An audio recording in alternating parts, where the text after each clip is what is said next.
All right, welcome to Niners Nightly. Larry Krueger with you. Hope everybody's having a fantastic February the 7th as we get you ready for Super Bowl Sunday. That's right. The Chiefs and the Eagles for all the marbles come Sunday. And with us on the line to talk a little 49er football is Niners beat writer Matt Barrows. And, of course, you can catch him in The Athletic. And Matt, he's got a brand new piece up in The Athletic. The kind of, if you're a 49er fan that's looking ahead to the draft, you're going to love this because he kind of breaks down some of the key positions that the Niners may target in the April NFL draft. And he's with us on KMBR to chop it all up. What's up, Matty? How are you? I'm doing well, Larry. How are you? Hey, I'm doing fantastic. Thanks for coming on. And before we get to your article, I mean, the news of the day, Gus Bradley has been hired with the 49ers. What did you think of that hire? Gosh, you know, he's definitely qualified, right? This guy's been a head coach. He's been a defensive coordinator. What role do you think he will man with the Niners? Yeah, he's been with Saleh for a long time, so it's not surprising in that regard. My guess, and I don't know this, I think this is all still playing out, is that he's going to basically do what Brandon Staley has done. I don't know if it'll be exactly like that, but he might get that kind of assistant head coach title. And my guess, or at least people around the league, are speculating that Staley could end up in New Orleans with Kellen Moore as the head coach there.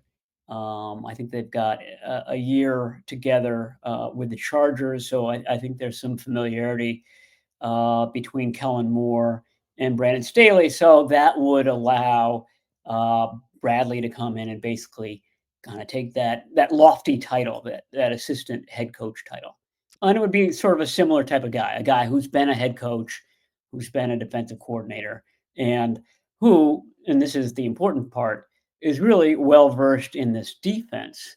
And so if Robert Saleh gets a head coaching job, and I know he very much wants that, in the next couple of years, all of a sudden the 49ers wouldn't have to have a long, complex defensive coordinator search again. They would probably just insert Gus Bradley in the same way that they inserted D'Amico Ryans, a Saleh lieutenant, after Saleh got that head coaching job at New York. You know, he wasn't a successful head coach with the Jaguars, but is my recollection correct? Did the Niners offer Bradley the DC job when Shanahan took the job in 2017 over Robert Saleh, or was he just a name that was rumored that they had interest in? I know eventually Bradley went to the Chargers as their DC in 2017, but did the Niners offer him their job? Do you remember that? Yeah, I don't remember. I know that he was one of the people that they were interested in. It wouldn't surprise me if they did, because, Robert Saleh was not the first choice. He was hadn't had any experience at defensive coordinator at that point. So I'm pretty sure that Shanahan would have tried to hire somebody with a little bit more experience than Robert Saleh. He knew Robert Saleh. Saleh had a really good reputation at that point, and it turned out to be a good hire. But at that stage, Saleh was a bit of an unknown.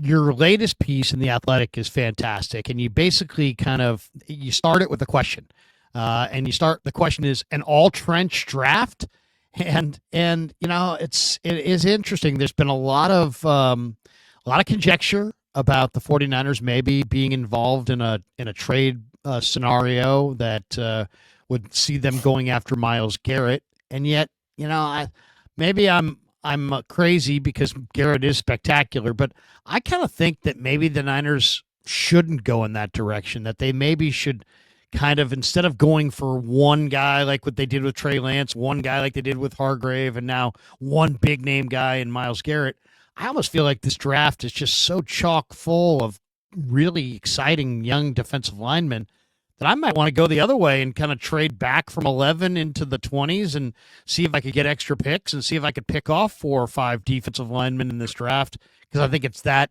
good of a defensive line draft. What do you make of the Myles Garrett thing talk? Do you think that they're legitimately trying to figure out a way to get Garrett, or do you think that do you think he's too rich for their blood? I think their MO is to kind of find out what the cost is. They want to kind of know all the information. And this, this is why they're frequently linked to these types of trades because they are interested. They want to be at the table in case, maybe it's lower than everybody thinks it's going to be. I mean, I did a draft or a trade proposal in which I sent over 2 first round picks for him because I think he's that good. But like I said, I think, Pragmarate, John Lynch, they all want to at least have an opportunity to say yes or no. So this could be a case where you see the 49ers linked to this as we get into, March and April. But it might not accurately denote their level of interest. Like if it's 2 first rounders, like I think it probably will be, they might not go for that for precisely what you just described. I mean, if you're looking to bulk up your defensive line, your edge, this is a good draft to do it. And you end up paying this guy a fraction of what you would pay Myles Garrett, and you have him for 5 years too. So there are definite arguments for saying no, thank you to this trade. I don't know how active or inactive the 49ers will be in free agency, but we know they have some money earmarked for Brock Purdy. Do you have any sense on the timeline on that? And the only reason, at first I thought, man, if they could just get it done by training camp, that'd be fine. But then I'm thinking, no way, he's got to be there way before training camp. And to me, it's maybe the draft would be a deadline. But the more I see these rumors of them interested in free agents, is it possible that they want to get the Purdy thing done by March 12th, the beginning of free agency, or do you think that's too ambitious? I don't think they'll get it done by then. The timeline that I would kind of circle is the beginning of the offseason program, which is late April usually. And Purdy's kind of said that loosely, like he'd love to show up and lead this team. He'd love to come here in late April and have almost like a full house there. There's not going to be some guys. There's not going to be Trent Williams and some of the other long-term veterans. But Purdy wants to be in that position. But he would feel better about being in that position. He would have more license if he had that deal done. Just didn't have to think about it. So, I think that would be a good one. I mean, we're all going to go to the combine in a couple of weeks in Indianapolis. That's going to be the first question that John Lynch gets asked when he's up on the podium. So, there'll be different points. The beginning of free agency will be another point where they're asked about this. Why isn't this done? Are you close? I don't know of any discussion that's happened to this point. Usually, those types of discussions do begin around the time of the combine. So I would imagine they'll start having some preliminary talks fairly soon. Let's get into your article. I thought it was a great one. And basically, you're just going into a lot of the options that potentially could be available for the Niners if they go, tight end, offensive tackle, defensive tackle, places that they're largely rumored to be interested. Why don't we start with the tight end group? I think it's an incredible group. The Niners, on one hand, you'd say, man, they got a great eye for tight end. They got George Kittle in the 5th round. And then on the other hand, you'd say, I don't know if they have a very good eye for tight ends at all, because it seems like every tight end they've drafted since Kittle is not very good. Now, I know they have high hopes for Mason Pline. They kind of gave him the redshirt year, but this is a phenomenal draft for tight ends, led by Tyler Warren, who a lot of people see Rob Gronkowski in. What do you think, though? I mean, there's Colston Loveland, there's Mitchell Evans from Notre Dame. There's just a lot of different tight ends in this draft that are all pretty intriguing. Maybe even good ones late into day 3, maybe even after the draft. So, is there a tight end that you see as a good fit for them? I do, and we should note that the last time it was a reportedly really deep tight end class was 2023, and they came away with Cameron Latu in that draft, and he's not on the team anymore. So they have to do better in this one. And you just noted it. It's deep. And it's got some guys at the top too. Colston Loveland might come after Tyler Warren, but the guy that I like for them, and I'm not exactly sure where he's going to go, probably a day two pick, is Gunnar Helm from Texas, because he's a good blocker. They put him in line a lot, and he was effective at the line of scrimmage. And he had over 700. He almost had 800 receiving yards last year. So he can catch the ball as well. I just think having a big-bodied guy who can play in line, that's what the 49ers want. So, he's somebody that when they're finally ready to say goodbye to George Kittle, and no one knows when that's going to be, but they would have somebody that can do at least some Kittle-like things. But almost more to the point, I think that having a Gunnar Helm on the team would elongate George Kittle's career because it would allow you to get George Kittle off the field a little bit more. And then Helm has the ability to play in line. So Kittle could line up more like Travis Kelce does all the time, which is as a big slot or as a receiver or in motion. He wouldn't have to be sort of in the meat grinder of the line of scrimmage all the time. It might add a year to George Kittle's career. So George Kittle coming up on he's only signed through the 25 season.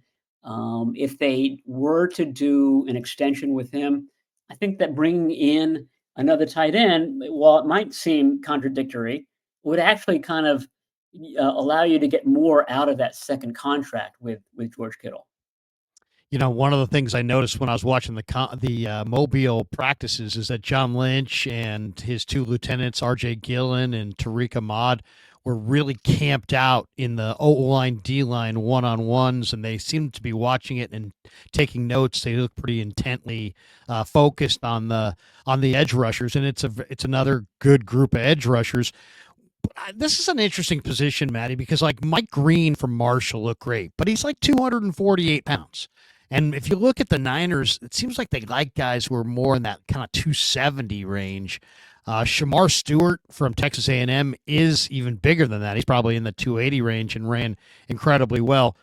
What kind of edge rusher do you think they're looking for? And it seems like, man, this is almost the priority. They had Nick Bosa and D Ford initially, and they tried it this year with Floyd, and he had some good moments. But man, if they could find that bookend who could really, impact the way offensive lines slide protection, man, that would probably go a great distance to helping Nick Bosa come up with a few more sacks. Is there any of these edge rushers that you see as a better fit? And what do you think?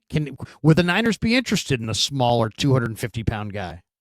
Yeah, I think that if they're going to be picking that position at number 11, they would want that guy to be a three-down player.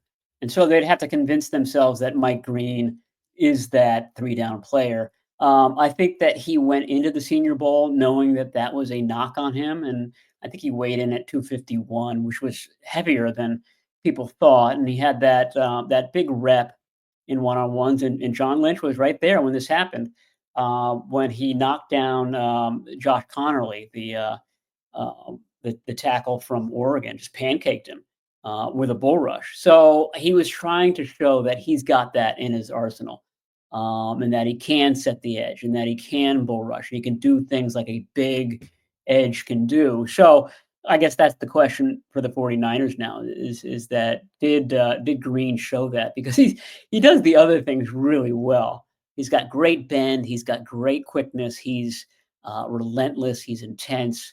He's everything else that you want in that player. I think if the 49ers were to take somebody at that position at number 11, if he's there, Michael Williams from Georgia, just kind of passes all of those tests. The only thing about him is that he mostly rushed from a stand-up position at Georgia. Leonard Floyd played at Georgia. Robert Beal, who's on the 49ers right now, played at Georgia. Beal hasn't done much. I think that transition from stand-up 3-4 linebacker to 4-3 defensive end isn't quite as easy as we might think it is. Floyd talked about that this year. I mean, he was a better player over the last, third of the season than he was the first third, and he said it was because it took him a little while to figure it out. I mean, it is different. There's certainly a very kind of aggressive element to Chris Kasurek's defensive line play, but it doesn't mean that it's easy. So there might be some kind of learning curve for Williams if he were the pick. But I think putting everything together, he would be the best player they could get at that edge spot. It's funny. You talk offensive line to some Niner fans, and it's like they need to go O-line with their first 5 picks, and it's like, whoa, okay. The Niners clearly don't see the same, don't feel the same urgency, but maybe they do this year. I mean, Trent Williams is getting older. I don't know how many more years he's going to play. I don't think his replacement's on the roster. Jalen Moore is going to be a free agent, and he's coming off a pretty good year, so he could be coveted. Who knows? I don't know if he will be or won't be. I know they seem to like him. But they also drafted they told us after the draft that they don't like to draft offensive linemen early, and then they drafted Dom Pooney, who wound up being probably the best offensive lineman drafted this year. And they got him in the 3rd round, so maybe it's a credit to them that they can do this and not necessarily use high picks on an offensive tackle. But then you look at the history of offensive tackles in this draft, and it seems like if you're any good, you go in the top 15 or 20 picks. They have the 11th pick. In some ways, this is the perfect year to get your offensive tackle. But will they go offensive tackle in round 1? What do you think's the likelihood of that? And is there a fit that you see among the top tackles? Well, I mean, to me, and this is based on me kind of watching all these guys as much as I could on YouTube, the one that really would fit and you would feel good about, just as far as what he is physically and how well he moves and how big he is Josh Simmons from Ohio State. The massive asterisk there is that he's coming off a season-ending knee injury that required surgery, that requires at least an 8-month recovery. And I know that the Trent Baalke era was many years ago, but I'm sure a lot of 49ers fans still remember how many ACL patients he took over that span and how few of them ended up being any good. And, a lot of them were still suffering from that injury early on in their career, and they got behind the 8 ball, et cetera, et cetera. So it would be a risk in that regard. But I think that Simmons is the class of that position. And I think maybe the next guy is a guy that really only started getting buzz, I don't know, within the last month. I know Dane Brugler really likes him, our draft guru at The Athletic, and that's Armand Membao from Missouri. And he'd be an easy scout for the 49ers because Missouri does a lot of zone running. Remember, they took the running back after the draft last year because they could easily envision him in this offense. And then the Rams picked him up. They run the same offense. Membao, great feet, athletic, did a great job at right tackle for Missouri. The knock on him is that he's sort of the size of a guard. And that's a theme in this year's draft. A lot of the guys who are listed as the top tackles, some of these teams see them as guards at the next level. And I really doubt if the 49ers thought some guy was a tweener, and they drafted tweeners, and Pooney's a tweener. Jalen Moore is a tweener. Colton McKivitz is a tweener. They draft those guys, but they don't draft them in the first round. So I would have a hard time thinking that the 49ers would draft a guy that they're not quite sure. Is he a tackle? Is he a guard? I think they would have to find a guy who's absolutely a tackle to take him at number 11. All right, now we'll get to the position that I think we both know they're probably ultimately going to draft. They do draft a lot of defensive tackles. They draft a lot of defensive linemen, but they really love their defensive tackles, and it's probably a philosophical thing. They had Armstead and Buckner when they started. They almost won the Super Bowl. I think that position has dropped several notches since that era to what they had this year. And this is an exciting defensive tackle draft. Abdul Carter's an end, but Mason Graham's a tackle. They probably both are not on the board for the Niners at 11, but you never know. And it's a really good, intriguing class. I mean, some people compare Derek Harmon to DeForest Buckner. Walter Nolan is a absolute fantastic player against the run and the pass. Kenneth Grant is quite a bit better than Mozzie Smith was, who was at Michigan a couple years ago and went to Dallas in the first round. And there's a whole lot of other guys. I mean, if you Darius Alexander, who you write about in this piece, was really a dominant player in Mobile. Deion Walker is a massive tackle who's 6'6", 350 or whatever, kind of a Calais Campbell type player, big body.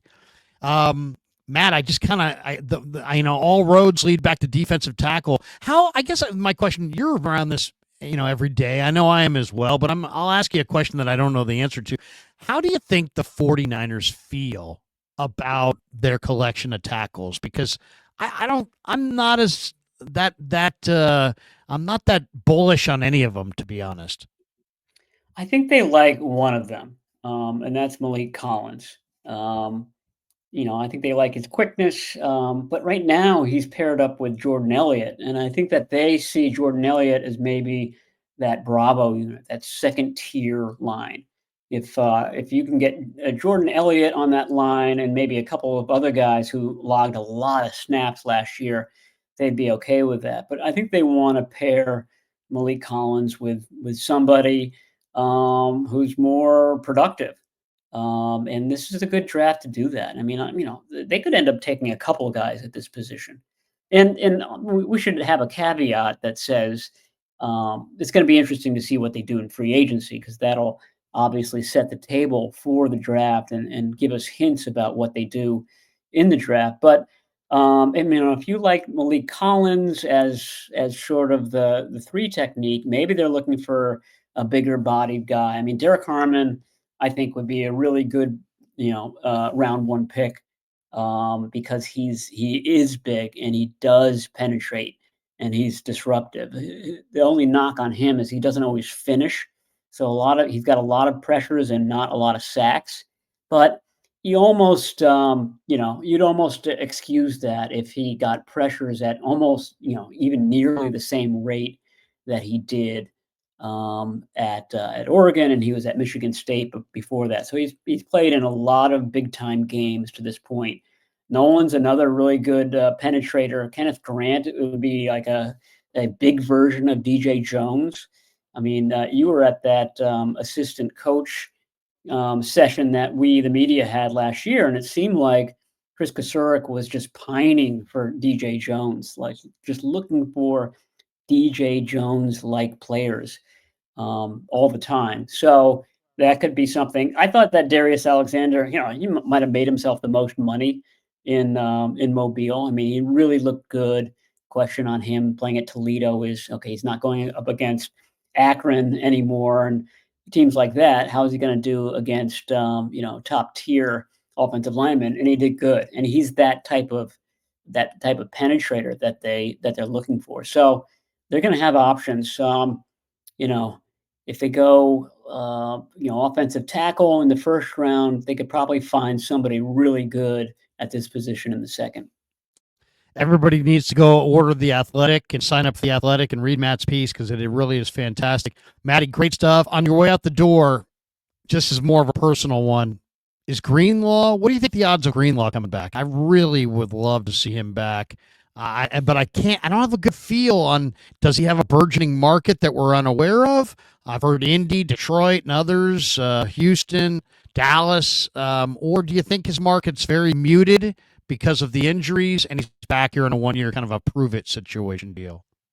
Well, I mean, he does have somebody in Washington, D.C. who's very familiar with him, and Adam Peters. And I don't know if the Commanders are going to re-sign their inside linebacker. If not, I think that Dre Greenlaw wants an opportunity to run his own shop.